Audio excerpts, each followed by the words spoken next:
All right, Kalyn Kahler is here. She makes her triumphant return. Last time she was here, we were talking about the Cowboys and their practice facility and the tours, which are, from what I understand, more popular than ever, right? More popular than ever. That's correct. Yeah. I had people inside the building texting me afterwards being like, thanks a lot. Thank you. Now there's more. Jerry is randos in fired our up. building. Jerry would like you to come back Right. and write another piece about how disruptive it is to increase. Exactly. They're probably able to increase prices. They're probably able, probably why they were able to sign Osa Adigizula yesterday or the other day. Direct correlation. Direct correlation. They're ready to spend cash now. But we're going to talk a little bit about your week at the Combine. Been meaning to have you back for a long time. So the first thing I want to talk about is you, I guess, God bless you. You listen to this show. And you heard something. You heard something about Shedeur Sanders that he said when he was on this show.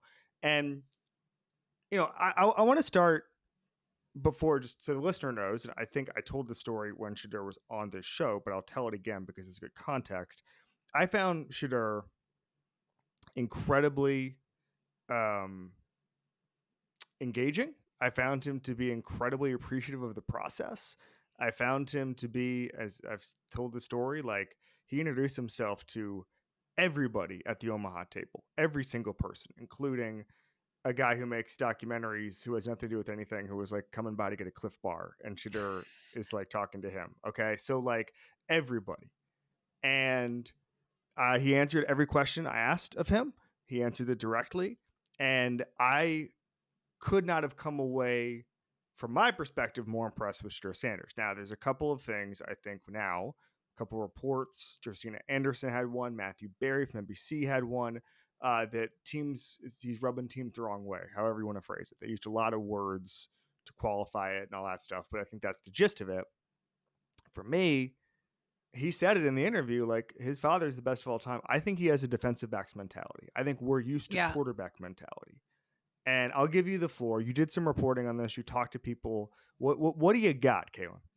Yeah, so when I heard your question to him on Super Bowl week, you had asked him, if you could model yourself after a couple guys who are guys that you watch the tape of that you want to be able to do it. Study. Yeah. Who do you study? And his answer was like, no, I watch my own tape. And then you sort of were like, oh, that's interesting. I've never heard that before. And he's like, well, my dad was the best to ever play the game. So it would be disrespectful to watch tape of someone else. He said, I want to beat you, not idolize you. In so many words, which is a defensive back mentality. Exactly. And right? So that and I had people, I'm starting to interrupt. I had people in the league, out of the league, be like, just say Josh Allen, dude. Just like, just say Mahomes and Allen. Just pick one. Yeah. Like the answer to that question is always like Mahomes, Allen, Lamar, right? Right. And then you give like another answer that just shows ball. Like you give like a Stafford, and people are like, oh, hell yeah, he gets it. He gets the Stafford thing. That's like the normal stock quarterback answer. He didn't give that. He did not give that. And scouts were like, what? He didn't give the stock answer? And all of a sudden we have a problem. Yeah, so when I heard that answer on your podcast, I was like, oh, that's really interesting, because I'd been thinking about, okay, I want to write something about Shedeur, but I wasn't sure what I wanted to write or like what question I wanted to get into surrounding him. And so when I was at the Combine, I was talking to a quarterbacks coach whose team did sit down with him and did interview him at the Combine. And he brought this question up on his own. He was like, yeah, we asked him a very similar question of like, whose game do you watch, basically? Yeah. And he had the same answer of like, no one. I watch my own tape and my dad. And this quarterback coach was like, it's not a red flag. It's not like a flashing red flag for them, but it was a cautionary, it was a yellow flag. It was like a caution. What does this mean? Because he was like, in this quarterback coach's opinion, he'd heard players say that before, but they were like the elite quarterbacks where you're like, okay, someone like Mahomes or someone like in that category of, okay, you are elite. But even Mahomes, I think, would say he watches other people's film. Like, I don't know. I don't have a specific answer, but I think he would say that. So anyways, this quarterback coach was like, Shedeur is not like the unquestioned talent to actually have that answer and be able to like not to raise a little yellow flag for him of like, you're not, his point was like, you're not talented enough as a quarterback to be saying that. Like you should be watching other people's tape to get better. So I thought that was kind of interesting and like, just sort of a window into like how, as you mentioned, like Shedeur does think and present like a DB, like his dad, which I thought was interesting in his answer, where he's like, "It would be disrespectful for Yeah. me to like watch another quarterback's tape because my dad was the best to ever play the game." And you said it to him. You're like, "Your dad played a different position. Yeah. Like, it He probably did. isn't disrespectful." But that's his mindset, and I think it's a really interesting window into like how he's thinking about his NFL career, how he's thinking about himself as a player, and how inevitably there are going to be NFL coaches and NFL scouts who are like, that's not, vibing with me. Like that's different. It's different. And the question I think is like, will that mindset work at quarterback? And I think Yeah. there's no reason that it won't. I think it absolutely could. And it's just going to take a team who's not immediately, offended by that. And it's an interesting, like Josina had a really good tweet about it where, she was basically so she didn't out the team who had called him brash and Yeah. arrogant, I think was the direct quote, but she was sort of encouraging, it's 2025, she was pretty much just encouraging teams to like be adaptable and realize that like all these players are coming into this draft having made more money than players did 3 years ago than they did 5 years ago. We had similar conversations about Caleb Williams last year coming into the NFL having made a lot of money. He was different though. He did not have the DB mentality and still doesn't. He's a very different personality. But yeah, I think it's an interesting sort of point of tension of like when are NFL teams going to start being okay with Yeah. talking about yourself as, I mean, he always uses the word legendary. That's like his catchphrase. And like Same. you go to yeah, if you go to Shadeur's Twitter, it's like he's quote tweeting about any Yeah. tweet with like a stat about him, he's gonna quote tweet and say legendary, So you just have to like it's the question of like when are NFL teams just going to decide that like that's okay and it doesn't mean anything about the type of football player that you are, because they're all still in the mindset of Bill Parcells and his like 11 quarterback commandments, one of Yeah. which was don't be a celebrity quarterback. But I think that's a difficult commandment because how do you define celebrity quarterback? What does that Agreed. mean exactly? And what exactly Quarterbacks is are wrong with it? celebrities by default. I don't know if you've Exactly. noticed, Bill Parcells. And All they respect to Bill become Parcells. and they become celebrities. So Yes. yeah, it's a really interesting exercise to think about. And I thought that your question to him was a really good question, and his answer was really interesting. And it's something that from my conversations at the combine, I know teams are asking similar questions. And then one more thing I wanted to share about him was obviously the Dion, his dad being Dion is a huge thing. Like his dad, as he said, was one of the best players ever to play the game. And teams, I asked Shedeur, and I agree with you. Shedeur in his press conference was, complimenting media Mhm. members like jewelry. Like if someone Mhm. was wearing a nice chain, he was like, "Wow, I love that like Cuban link or whatever it Yeah. is." And so he was very considerate and very like noticing people in a way that subjects don't all the time. So I was able to grab him on his way. He's doing the Mhm. little circuit. Yeah, I yeah, was able yeah, to yeah. grab him for a question because when I talk to scouts and coaches about him, like they all bring up the same question, which again, I don't think is entirely fair, but they bring up the question of like, he hasn't been coached. His dad has been on his football team's coaching staff like pretty much his entire life. Through youth football, high school football, Dion was his offensive coordinator in high school football, and then obviously head coach in 2 programs in college. So the question that NFL teams told me that they're asking Shedeur is like, are you going to be okay without your dad coaching your Mm. team? Like, what is that going to be like for you? Um, and his answer to me was, I asked him the same thing. I was like, I know you're getting a lot of questions about your dad. Are they asking you about him? Like, what is the nature of those questions? He was like, yeah, it's the typical question. The question everybody wants to know. How would you be able to adjust playing without pops? And it's something that I understand was going to happen one day. All good things must come to an end.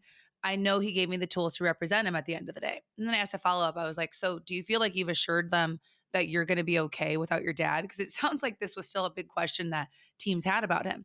And he said, yeah, dad ain't out there playing for me. You're acting like he's out there snapping the ball and telling me, hey, he's not in the mic. He's not saying, hey, throw this slant right here. He's not doing that at all. He just oversees everything. Then he made the point that he's had 6 offensive coordinators throughout his career. So that was kind of interesting to me because it Mhm. seems like he said he's faced that same question repeatedly from teams. Couple things. Number one, you mentioned when are teams going to be comfortable with a quarterback who doesn't have a quarterback mentality. I think that's something that every single facility is asking themselves right now. So about 10 years ago, there were a couple of teams, the Niners, the Rams, who were figuring out how to cut through to millennials because they Right. didn't know. And you're talking about shorter attention spans, different meeting habits. How do we get through to them? Like, I remember the Niners were studying, like, the CMO or somebody of Pepsi had given something at the owners meeting about how to cut through to millennials. Like, the Niners were like all in because they were like, we Yeah. don't know how to reach a 23-year-old. They were giving, the Niners were giving phone breaks to their millennials in meetings, which Right. is like so not what you're supposed to do in 1993, but in 2015, 2016, 2017, that's what you have to do. So there's that part of it, but then there's compounding it. I don't think we put nearly enough emphasis on the portal and what that's done. And I had a GM Totally. say this, and this is not, I think this was 2 years ago now, say this to me, which is there's two impacts of the portal.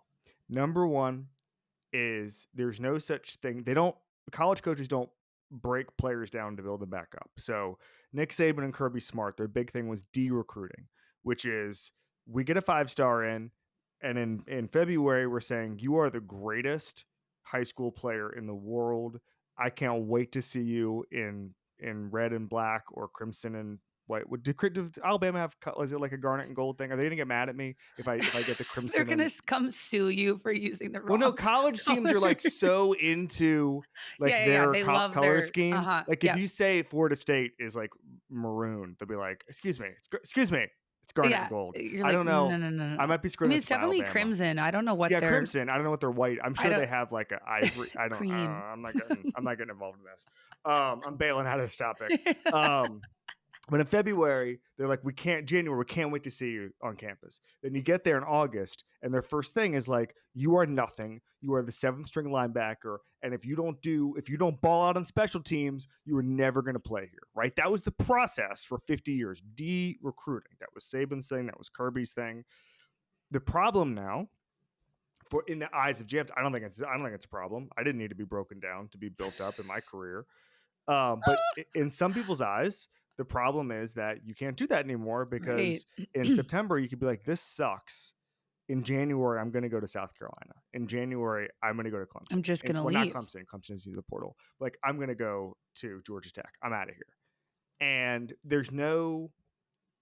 um, there's no way to keep them if they want to leave. Hmm. And so like it becomes in a weird way college football's version of player empowerment. And then the second part, and this is probably more along the lines of what we're talking about, is that portal starts to open up 2 or 3 years ago in a huge way. I had a GM say to me that they noticed that draft cycle, something that had never happened before. This person, any GM by default, except James Gladstone, has existed in the sport for decades, right? So they have a long runway. That you get in these meetings now, and there will be prospects, not the first overall pick, but like 3rd-round picks that will be like, what can you do for me? Which has never been asked before. Like a little John F. Kennedy. Ask not what you can do for your team. Right. Ask what your What team can team do can for do for you. you? And the GM was like, it doesn't really work like that. We don't need to show you proof of concept Right. on like how we're going to use you and all that stuff. But that's the question they ask college teams now. Right. It's a little more of that. And so I That's think so that interesting.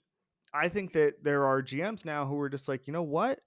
We got to get comfortable with that. We can't get offended if a guy comes in and says, hey, my coach, I portaled my last year. They had the best plan in the world. Show me what you're going to do for me, right?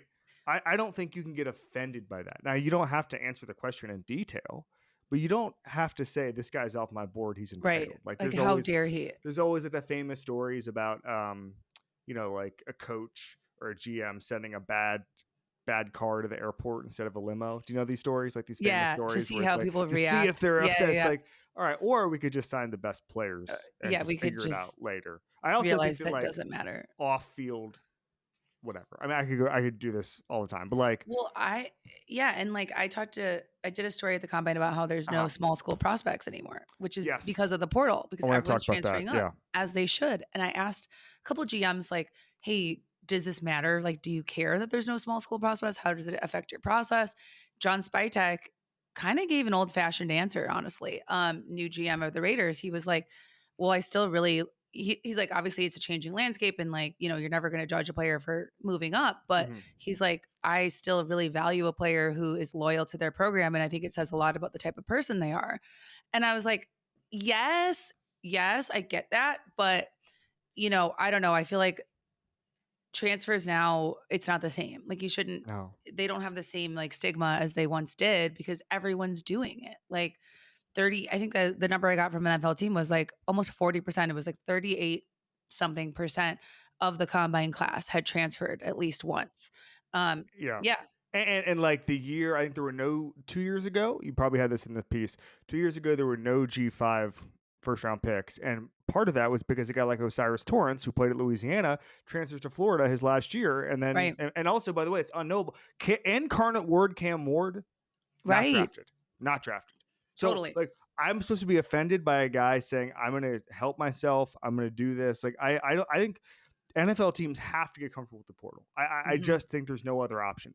And what's unfortunate to me as someone who just loves the ecosystem of college football is that G5 schools and some lower tier Power 4 schools are the new JUCO. Yep. That you go for a year saying, hey, if I go and play for Utah State, maybe Arizona State's going to notice me.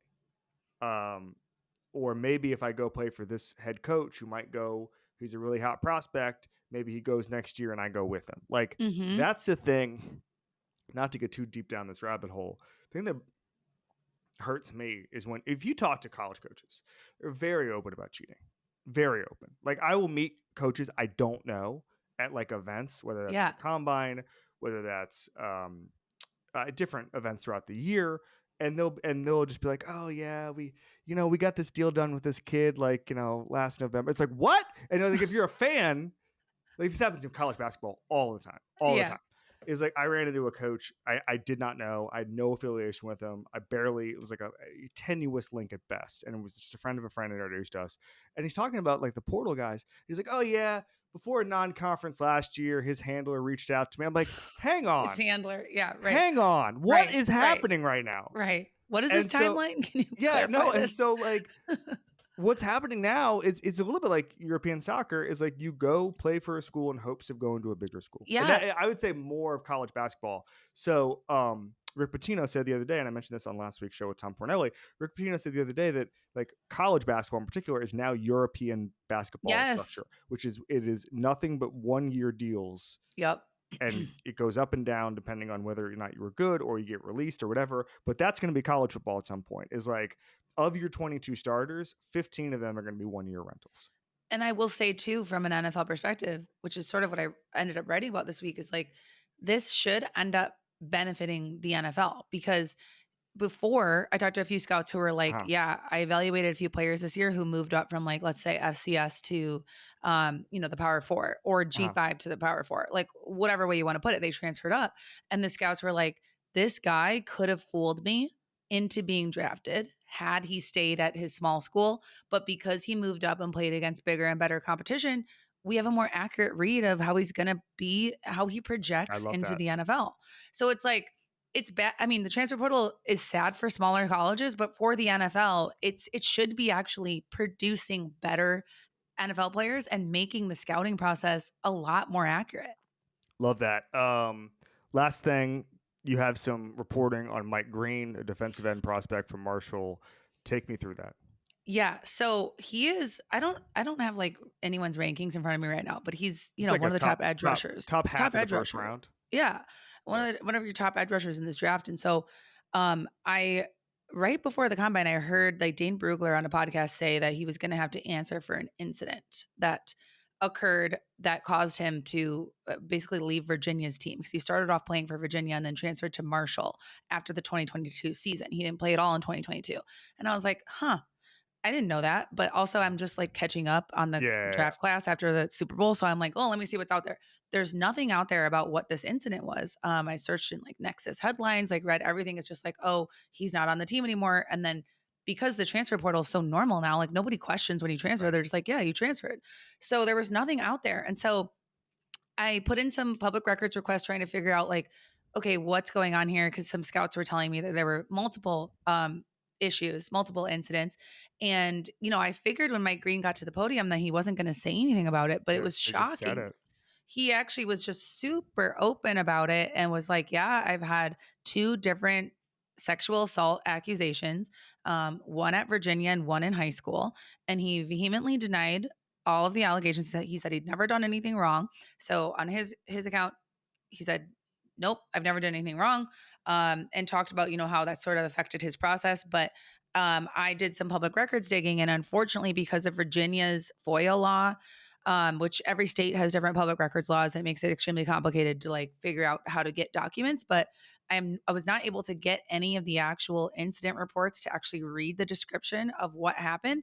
However, and that's because of Virginia's FOIA law, because one of them from Charlottesville, they did tell me that they were notified, Charlottesville police confirmed they were notified of an alleged sexual assault that occurred on August 26, 2022, in Charlottesville, and there were no injuries reported or property damage or stolen. But that was in response to my request of any documents, video files, Mhm. anything that listed Mike Green as a suspect. So that is one of the incidents, a alleged sexual assault at Virginia and Charlottesville in 2022. And shortly after that, just a few weeks later, he was off the team.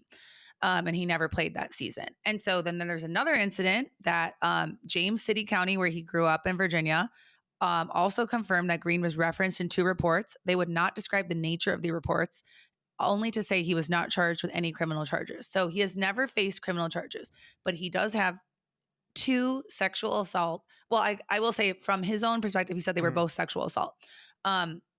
Allegations in his past. And when I was speaking to scouts about this, NFL teams have the info.